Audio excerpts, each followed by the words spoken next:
May 15, 1944, 3,000 feet above the Italian countryside near Monte Cassino, the morning sky erupted in a symphony of engines as 247 Allied aircraft began their approach toward German positions. Private First Class Samuel Washington, a 23-year-old medic from the 320th Medical Battalion, crouched in a foxhole with his rifle across his knees, watching the formations pass overhead like migrating birds of steel. The men around him cheered and pointed skyward, their faces bright with anticipation. Finally, they believed, this overwhelming display of Allied air power would break the German defensive lines that had held them at bay for months. They had no idea they were about to witness one of the most catastrophic friendly fire incidents in military history, nor that a single man's desperate act of faith would somehow bring order to chaos in ways that would defy all military logic. Before we dive into this story, make sure to subscribe to the channel and tell me in the comments where you're watching from. It really helps support the channel. What began as routine close air support would transform into a test of one man's convictions and reveal how sometimes the most powerful weapon in war isn't found in any arsenal, but in the unwavering strength of human spirit. The morning had started like any other in the grinding campaign to break through German defensive positions in central Italy. Samuel Washington moved through the medical station with practiced efficiency, checking supplies and organizing equipment that would soon be needed for the wounded. His unit, part of the segregated medical corps serving with the Fifth Army, had been supporting frontline operations for 6 months, treating casualties from both sides with equal dedication despite the racial barriers that divided the American military. "Washington, you ready for this morning's show?" called out Staff Sergeant Michael Torres, a Puerto Rican medic who had become Samuel's closest friend in the unit. Torres pointed toward the sky, where the distant rumble of approaching aircraft grew steadily louder. "Command says we're getting the full treatment today. Bombers, fighters, everything they've got." Samuel nodded, adjusting the straps of his medical pack. At 6 feet 2 inches and 170 pounds, he carried himself with the quiet confidence of a man who had found his calling in the chaos of war. Before being drafted, he had studied for 3 years at Morehouse College in Atlanta, where his professors had encouraged his natural aptitude for medicine.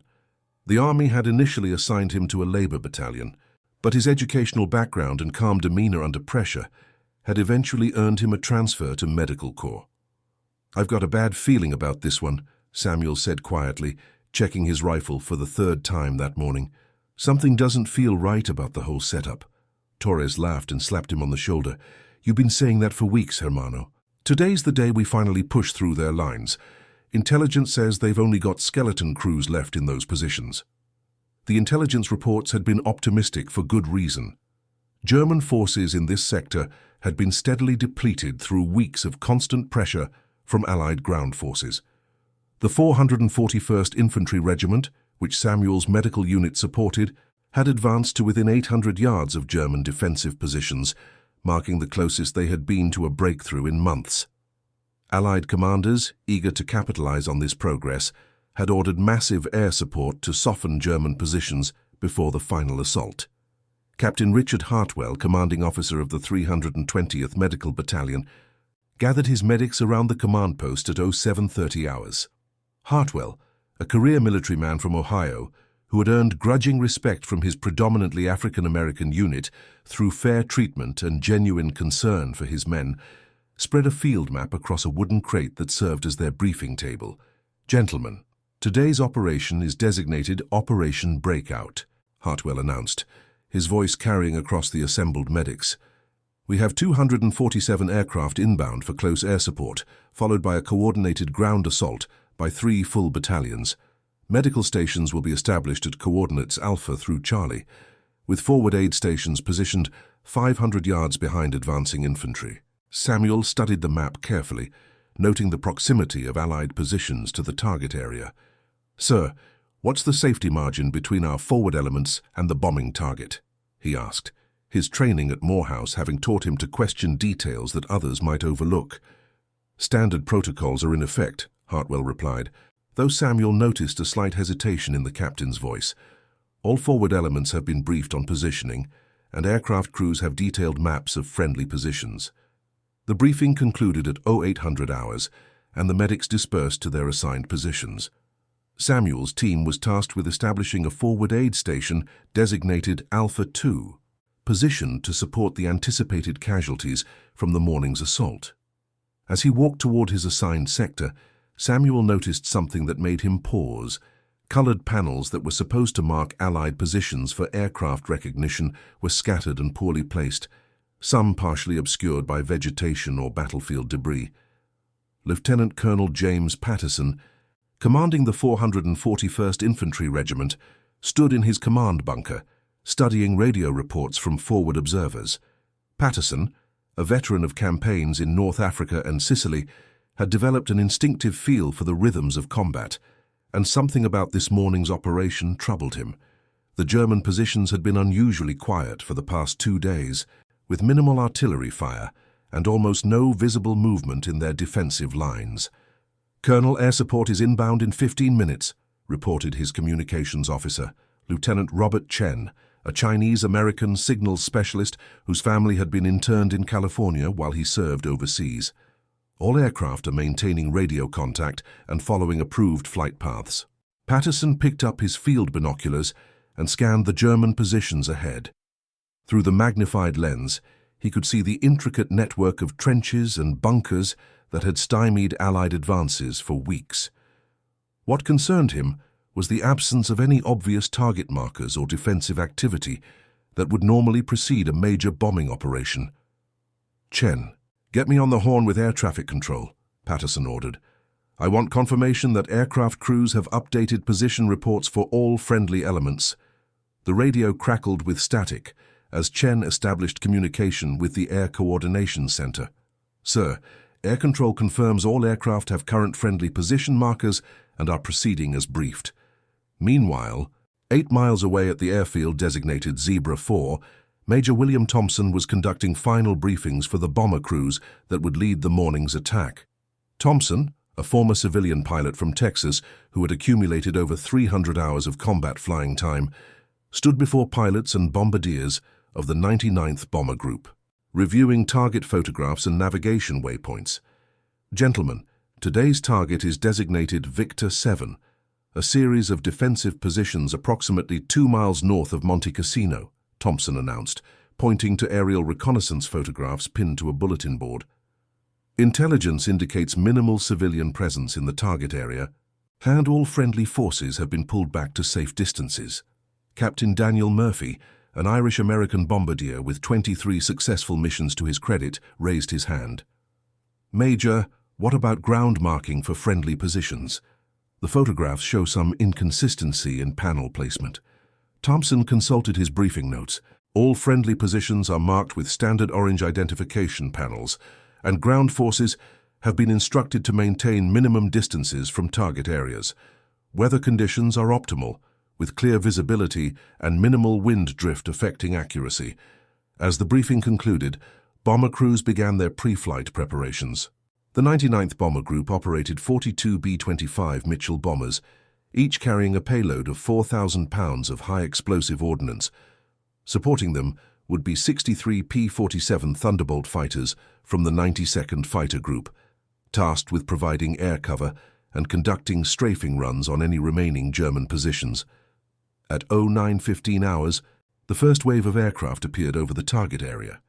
Samuel Washington looked up from his aid station preparations to watch the bombers approach in perfect formation, their engines creating a thunderous roar that echoed across the Italian countryside. The sight was both magnificent and terrifying, a demonstration of Allied industrial might that represented years of production from factories across America and Britain. "Beautiful sight, isn't it?" said Corporal James Bradley, a fellow medic from Detroit whose steady hands had saved dozens of lives during their months in Italy. "Those boys up there are going to soften things up nice for the infantry." Samuel nodded, but continued to feel a growing unease about the operation. His training had emphasized the importance of careful preparation and attention to detail, and something about this morning felt rushed and improvised. He checked his medical supplies one more time, ensuring that morphine, bandages, and surgical instruments were properly organized for rapid access. The lead bomber flown by Captain George Harrison from the 99th Bomber Group, approached the target area at an altitude of 8,000 feet.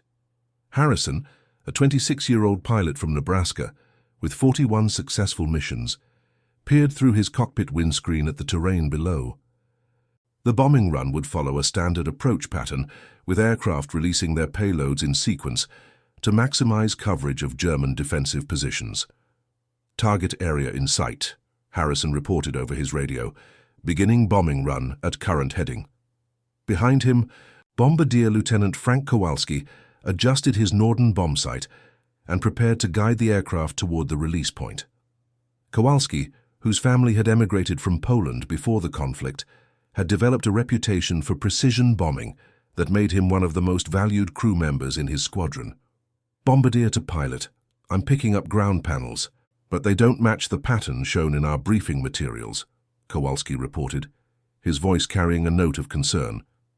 "Some of the markers appear to be in positions that were designated as target areas." Harrison keyed his radio to contact the Air Coordination Center. "This is Hammer Lead to Control, requesting confirmation of friendly position markers. We're seeing panels that don't match briefing materials." The response came back through heavy static. "Hammer Lead, proceed as briefed. All friendly elements have been cleared from target area." At ground level, Samuel Washington heard the change in engine pitch that indicated the bombers were beginning their attack runs.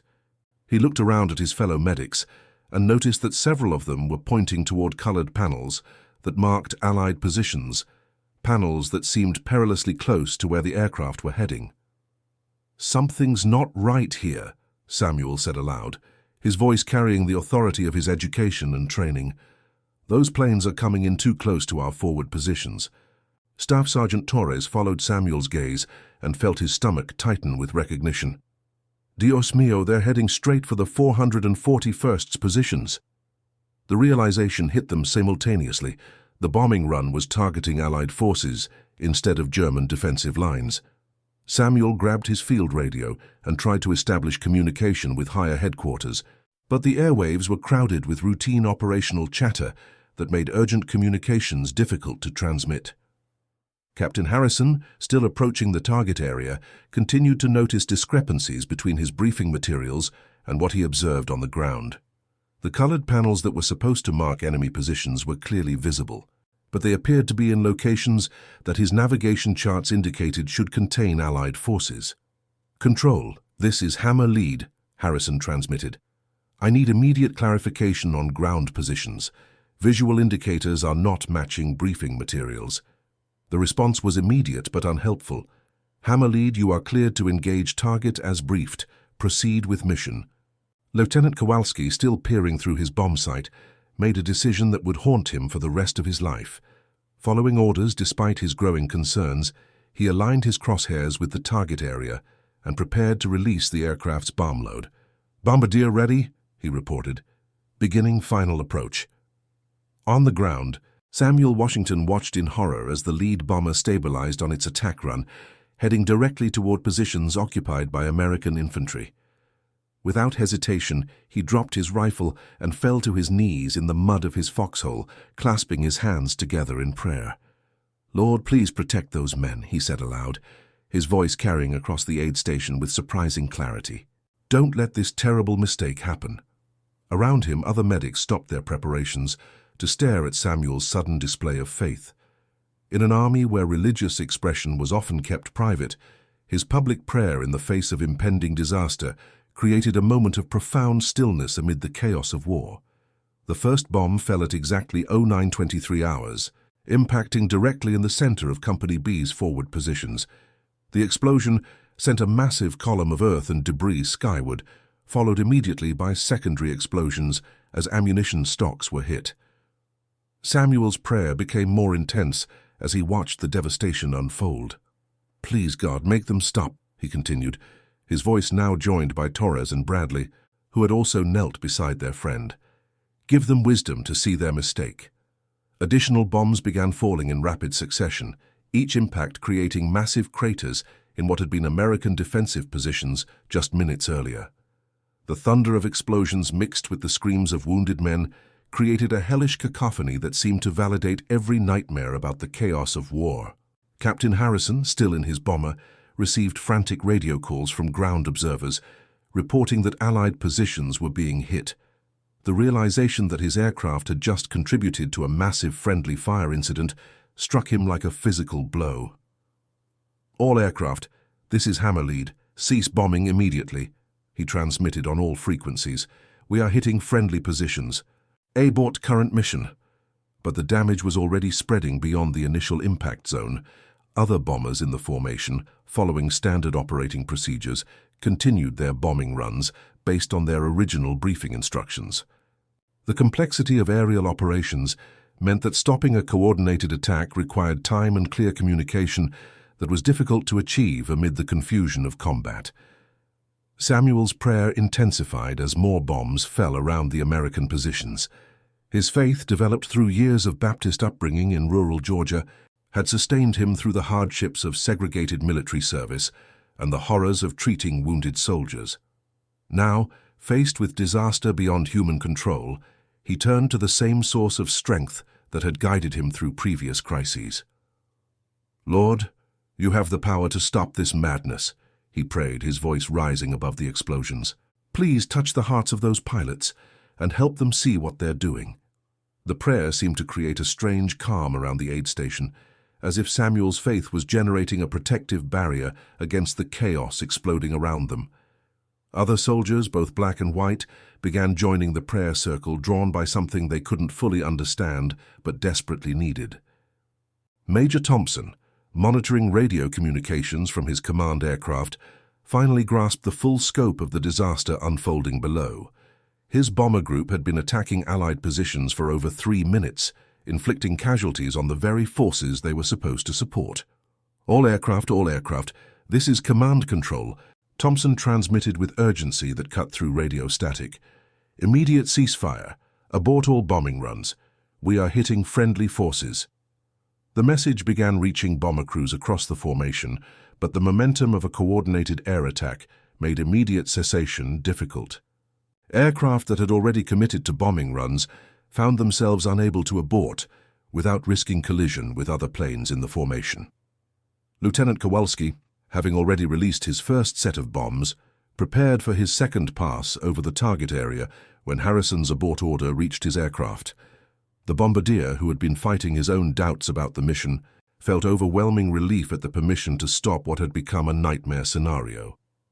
"Pilot, request immediate withdrawal from target area," Kowalski reported. "I confirm abort order received and acknowledged." But even as individual aircraft began breaking off from their attack runs, the damage continued to accumulate. Samuel Washington, still kneeling in prayer, watched additional bombs impact near Allied positions, each explosion representing wounded or killed American soldiers who had trusted in their own air support. His prayer evolved into something more specific and desperate. "God, give them clear vision to see their mistake. Help them understand what they're doing down here. Protect every soul in those positions." Around him, the prayer circle had grown to include nearly 20 soldiers from various units, representing multiple races and backgrounds, united in their desperate appeal for divine intervention.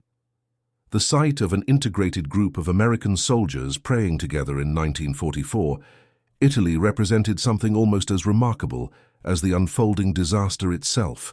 Captain Harrison's aircraft finally cleared the bombing pattern and began circling at a safe distance, while he tried to assess the scope of damage inflicted on Allied forces. Through his binoculars, he could see the massive crater pattern that had been carved into what were supposed to be German defensive positions, but were clearly American foxholes and equipment storage areas. The weight of his mistake settled on Harrison like a physical burden. His training and experience had taught him to follow orders and trust in the information provided by intelligence officers, but that trust had just contributed to what might be the worst friendly fire incident of his military career. Major Thompson's voice crackled over the radio with new instructions. "All aircraft maintain current altitude and await further orders. Ground control is conducting damage assessment and casualty reports." The bombing had finally stopped, but the consequences were only beginning to unfold. Samuel Washington's prayer had evolved into thanksgiving, mixed with intercession for the wounded, and his example had inspired a sustained period of collective prayer that continued even after the immediate danger had passed. "Thank you, Lord, for stopping the bombing," Samuel prayed, his voice now softer, but no less intense. "Please be with the wounded and help us do everything we can to save lives." The transition from prayer for prevention to prayer for healing marked Samuel's instinctive shift from helpless observer to active participant in the rescue effort. As a medic, he knew that his real work was just beginning, and his faith would need to sustain him through hours of treating casualties from the very friendly fire incident he had just witnessed.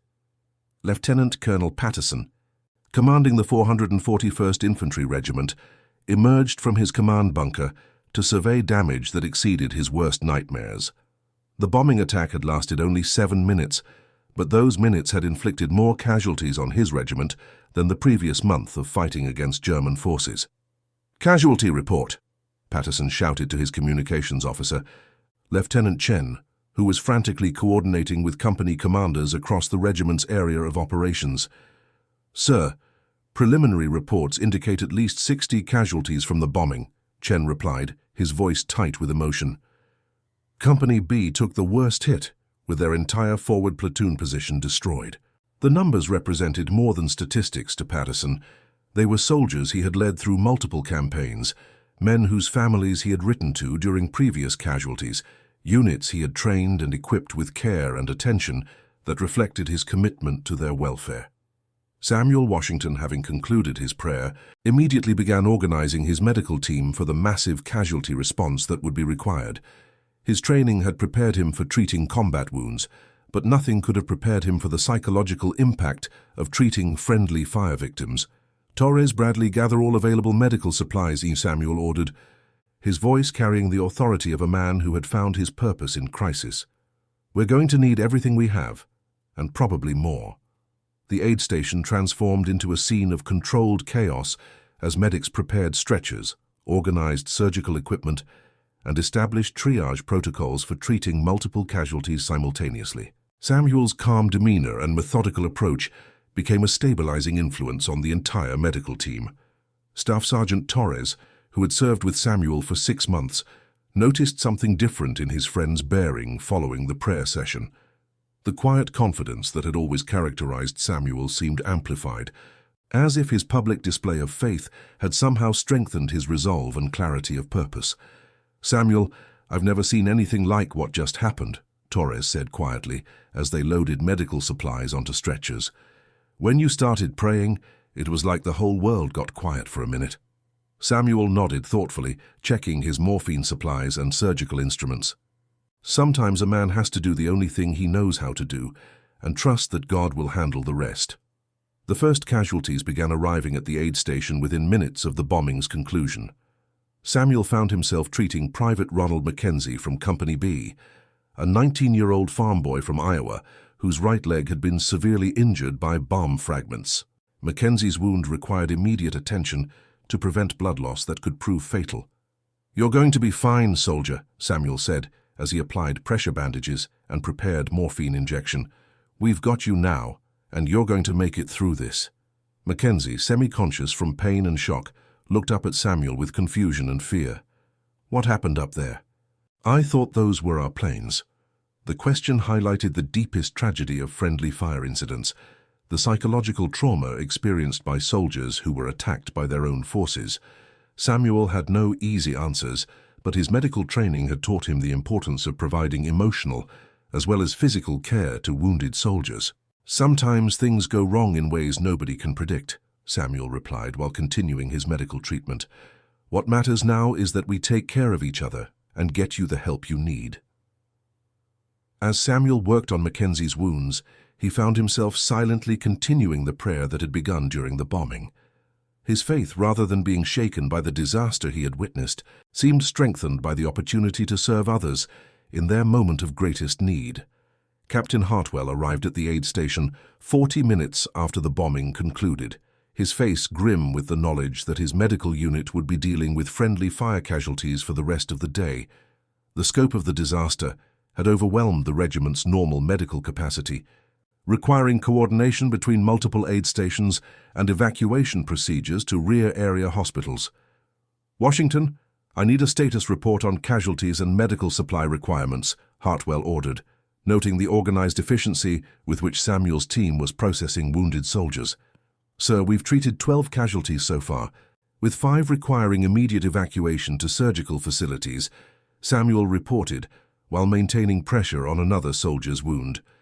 "We're going to need additional morphine and surgical dressings within the next 2 hours." Hartwell nodded and moved on to coordinate with other medical teams, but he had noticed something in Samuel's demeanor that impressed him. Despite the chaos and tragedy surrounding the friendly fire incident, Samuel maintained a calm professionalism that seemed to stabilize everyone around him. The investigation into the friendly fire incident began immediately, with staff officers from multiple levels of command attempting to determine how such a massive error had occurred.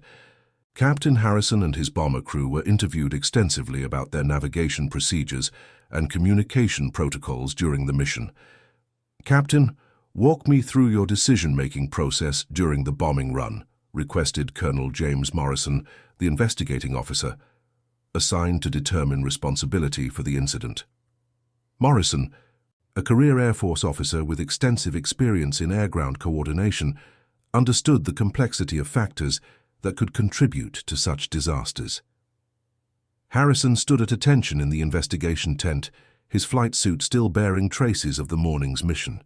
"Sir, we followed standard approach procedures based on briefing materials provided by intelligence staff. When we observed discrepancies in ground marking, we requested clarification from air control." "And what was the response to your request for clarification?" Morrison continued, taking careful notes that would become part of the official accident report. "Sir, we were told to proceed as briefed, that all friendly forces had been cleared from the target area," Harrison replied, his voice reflecting the weight of responsibility he felt for the casualties his aircraft had inflicted. The investigation would eventually determine that the friendly fire incident resulted from a combination of factors: outdated intelligence reports about German positions, inadequate coordination between air and ground forces, and equipment failures in radio communication systems. But the immediate concern was treating casualties and maintaining military effectiveness despite the disaster.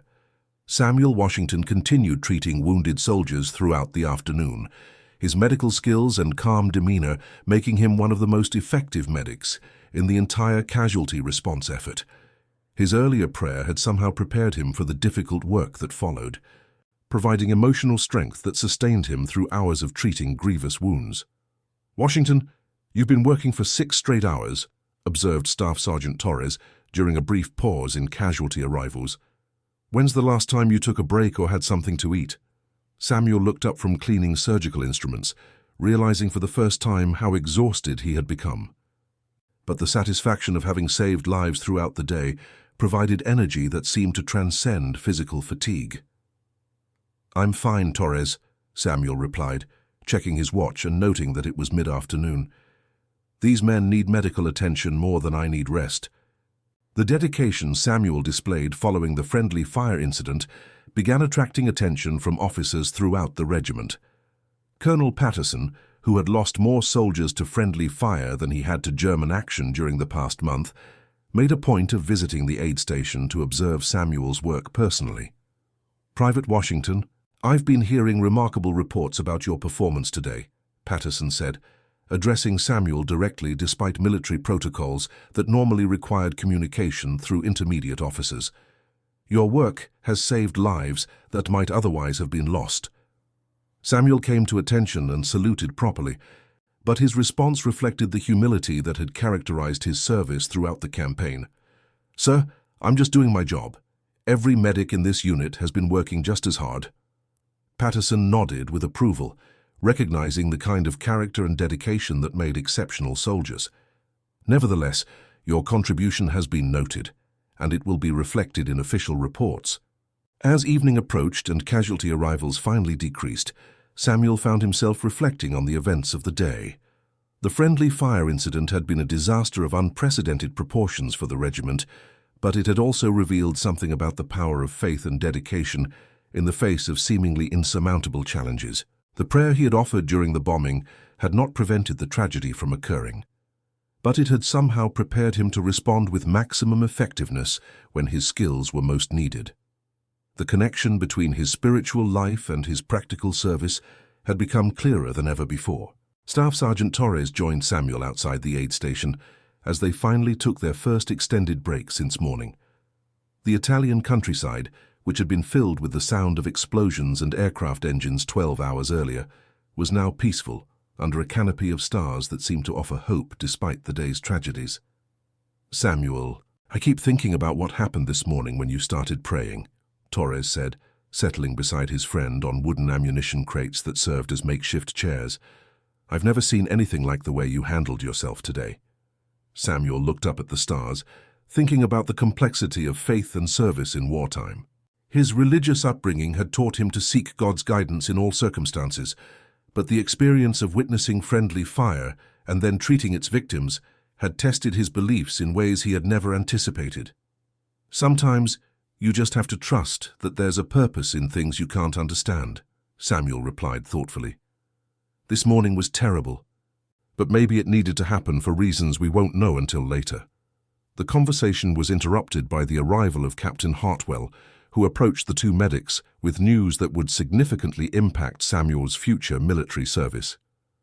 "Washington, I just received communication from regimental headquarters," Hartwell announced, his voice carrying an unusual formality. "Colonel Patterson has recommended you for a commendation based on your performance during today's emergency response." Samuel stood and saluted, but his expression reflected confusion rather than pride. "Sir, I was just doing my job. Every medic in the unit performed exceptionally today. Nevertheless, your leadership and dedication under extreme conditions has been noted by multiple officers," Hartwell continued. "You'll be transferred to Division Medical Headquarters for specialized training and increased responsibilities." The promotion represented recognition of Samuel's abilities that transcended the racial barriers that normally limited opportunities for African American soldiers in 1944. His performance during the friendly fire crisis had demonstrated skills and character that demanded advancement regardless of military prejudices. As news of Samuel's impending transfer spread through the aid station, his fellow medics gathered to congratulate him and reflect on the events that had led to this recognition. The day that had begun with disaster had somehow concluded with advancement and opportunity for the man whose prayer had marked the turning point in his unit's response to crisis. Corporal Bradley, who had served alongside Samuel since their arrival in Italy, shook his friend's hand with genuine admiration. "You earned this, Samuel. What you did today was special, and everyone who saw it knows it." The recognition felt surreal to Samuel, who had never sought advancement or special attention during his military service. His focus had always been on serving others and performing his duties with excellence, goals that reflected both his educational background and his religious convictions. But as he prepared for sleep that night, Samuel found himself thinking about the broader implications of the day's events. The friendly fire incident had been a tragedy that would haunt everyone involved for the rest of their lives, but it had also revealed something about the potential for individual faith and dedication to make a difference in seemingly hopeless situations. His prayer during the bombing had not stopped the disaster from occurring, but it had somehow prepared him and others to respond with maximum effectiveness when their skills were most needed. The connection between spiritual preparation and practical service had become undeniable, suggesting possibilities for leadership that extended beyond military rank or formal authority. The following morning brought news that would provide context for the previous day's events. Intelligence reports confirmed that the German defensive positions targeted by the ill-fated bombing mission had already been abandoned, meaning that the friendly fire incident had achieved no strategic objective while inflicting 63 casualties on Allied forces. Colonel Patterson convened a meeting of regimental officers to discuss lessons learned from the disaster and implement procedures that would prevent similar incidents in the future. The investigation had revealed multiple systemic failures in communication and coordination that contributed to the tragedy. "Gentlemen, yesterday's incident represents a failure of systems and procedures that we cannot allow to be repeated," Patterson announced to his assembled staff. We're implementing immediate changes in air-ground coordination protocols and communication verification procedures. But beyond the technical improvements and procedural changes, Patterson had been deeply impressed by the individual responses he had witnessed during the crisis. Samuel Washington's prayer and subsequent medical performance had demonstrated leadership qualities that the Army needed to recognize and develop.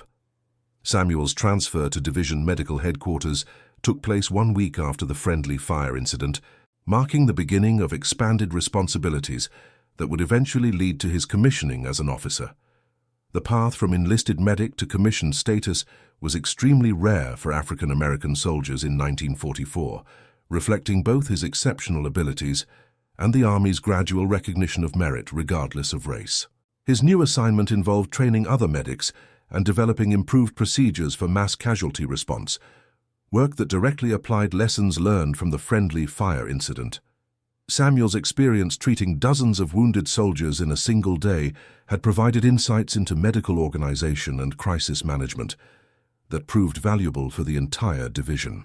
Lieutenant Marcus Johnson, Samuel's new commanding officer at Division Medical Headquarters, had specifically requested his assignment based on reports of his performance during the friendly fire crisis. Johnson, one of the few African American officers in the division, understood the significance of Samuel's advancement and the responsibility it represented.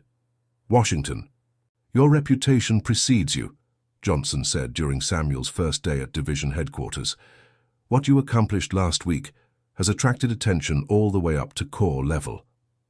Samuel felt uncomfortable with the attention his actions had generated, preferring to focus on the practical work of improving medical procedures rather than receiving recognition for past performance. His religious convictions emphasized service over self-promotion, a perspective that influenced his approach to military advancement. "Sir, I'm just grateful for the opportunity to help improve medical care for our soldiers," Samuel replied, examining training materials and procedural manuals that would guide his new responsibilities. But even as Samuel attempted to minimize his own role in the events following the friendly fire incident, his example had already begun influencing other soldiers throughout the division. The story of his prayer during the bombing and his subsequent medical performance had spread through unofficial channels, inspiring discussions about faith and service among soldiers who rarely addressed such topics. Staff Sergeant Torres, who had witnessed Samuel's transformation during the crisis, found himself reflecting on the connection between spiritual conviction and practical effectiveness. His own Catholic background had taught him to value faith as a source of strength, but Samuel's example had demonstrated how religious conviction could translate into extraordinary service to others. The training program Samuel developed for medical personnel incorporated lessons learned from mass casualty response, emphasizing both technical skills and psychological preparation for treating large numbers of wounded soldiers simultaneously. His approach stressed the importance of maintaining calm under pressure and organizing medical resources for maximum efficiency. The most important quality a medic can develop is the ability to remain focused and calm, regardless of external circumstances, Samuel explained to a group of newly assigned medical personnel during one of his training sessions. "Technical skills are important, but they're useless if you can't think clearly during a crisis." His teaching drew directly from his experience during the friendly fire incident, particularly the way his prayer had helped him maintain emotional equilibrium while treating casualties throughout the day. While he didn't explicitly discuss his religious convictions during military training sessions, the principles derived from his faith clearly influenced his approach to medical service. Captain Hartwell, who had observed Samuel's development from enlisted medic to division-level instructor, visited the training facility to assess the program Samuel had developed. The improvements in medical response capability had been measurable and significant, validating the Army's decision to expand Samuel's responsibilities. "Washington, the procedures you've developed are being adopted by other divisions across the theater," Hartwell reported during his visit. "Your work is having an impact far beyond your original unit." The recognition represented validation of Samuel's conviction that individual excellence and dedication could make a difference even within the vast bureaucracy of military organization. His experience had demonstrated that personal faith and professional competence could work together to create opportunities for exceptional service. But Samuel's advancement had not been without challenges. Some officers questioned whether an African-American soldier should be given responsibilities normally reserved for white personnel, reflecting the prejudices that continued to limit opportunities despite official military policies prohibiting racial discrimination. Colonel Morrison, who had conducted the investigation into the friendly fire incident, found himself defending Samuel's promotion when questioned by senior officers who were uncomfortable with the precedent it might establish. "Gentlemen, Private Washington's performance during our worst medical crisis was exceptional by any standard," Morrison stated during a staff meeting where Samuel's advancement was being discussed. "His race is irrelevant to his qualifications and contributions." The defense of Samuel's promotion reflected changing attitudes within the military establishment, as the demands of war forced recognition of merit regardless of racial background. Officers who had initially opposed integration were being confronted with evidence that African American soldiers could perform with excellence when given appropriate opportunities. Samuel's work at Division Medical Headquarters continued to generate positive results, with casualty survival rates improving measurably as a result of the training programs and procedures he had developed. His approach emphasized thorough preparation combined with adaptability during actual crisis situations. The success of his programs led to additional recognition and expanded responsibilities. Within 6 months of the friendly fire incident, Samuel was selected for Officer Candidate School, representing one of the first steps toward full integration of African American personnel into military leadership positions. Lieutenant Colonel Patterson, who had been instrumental in recognizing Samuel's potential following the friendly fire crisis, attended the ceremony where Samuel received his commission as second lieutenant. The promotion represented not only individual advancement, but also progress toward military integration that would continue throughout the remainder of the conflict. "Lieutenant Washington, you've earned this commission through exceptional service and dedication," Patterson said as he administered the oath of office. "Your example has made a difference that extends far beyond your individual achievements." Samuel's commission represented the culmination of a journey that had begun with a desperate prayer during a friendly fire incident and evolved into recognition of his leadership potential by the highest levels of military command. The connection between his spiritual convictions and his professional development had become undeniable. But even as Samuel celebrated his advancement, he remained focused on the work of improving medical care for wounded soldiers. His experience treating friendly fire casualties had provided insights into mass casualty response that continued to influence military medical procedures throughout the theater. The friendly fire incident of May 15, 1944, was eventually classified as one of the most significant accidental attacks on Allied forces during the Italian campaign. Official records documented 63 casualties, including 12 soldiers who required extensive medical treatment and rehabilitation.